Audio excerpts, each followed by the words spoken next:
welcome back to This is a Commander channel, where this is a Commander channel, and today I'm going to talk about Commander Tough Rules and Cool Interactions, episode 14.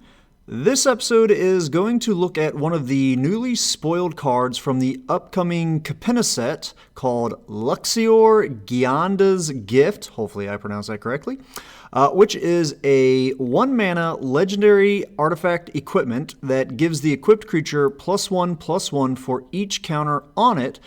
It also says that the equipped permanent isn't a Planeswalker and is a creature in addition to its other types, and even has some reminder text that loyalty abilities can still be activated.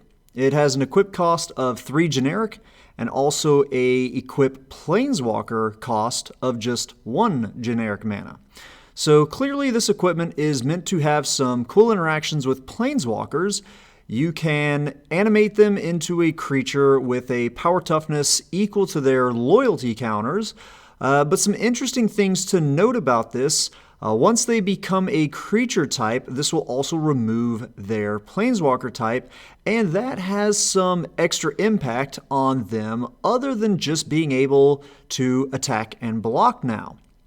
Normally, one of the biggest drawbacks to Planeswalkers is that they can be attacked in combat directly, making them easy to kill.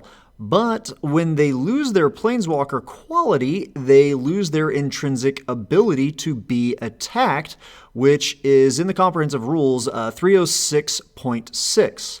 Also, a nice little perk to this is that they will also lose their intrinsic ability that removes their loyalty when they take damage, which is in the comprehensive rules 306.8.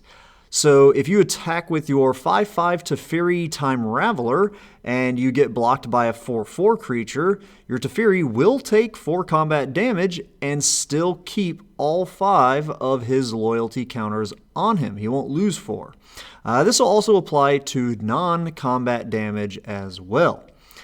I also want to point out one other cool trick that this equipment can do. Usually when you animate lands or crew vehicles, they're from effects that stop at the end of turn. But if you equip this thing to them while they're a creature, they'll continue to be a creature afterwards. Do take note that this doesn't give them a set power toughness, but it only gives them plus toughness based on their counters that they've got.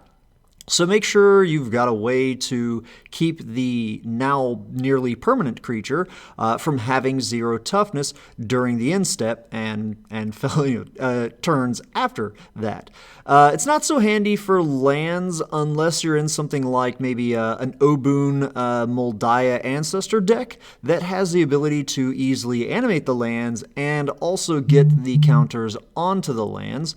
But for a vehicles deck, this could be a really cool way to keep the vehicle online all the time if you want to.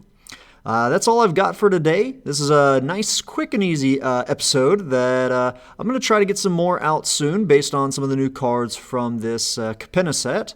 I'll also try to get some more normal episodes uploaded regularly now that the weather is nice and I'm not going to be freezing where my computer is located.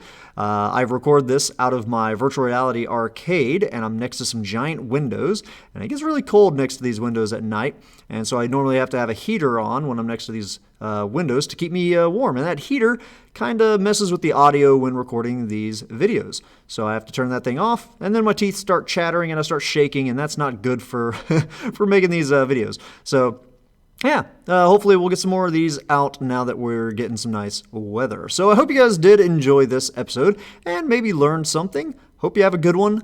Ta-ta.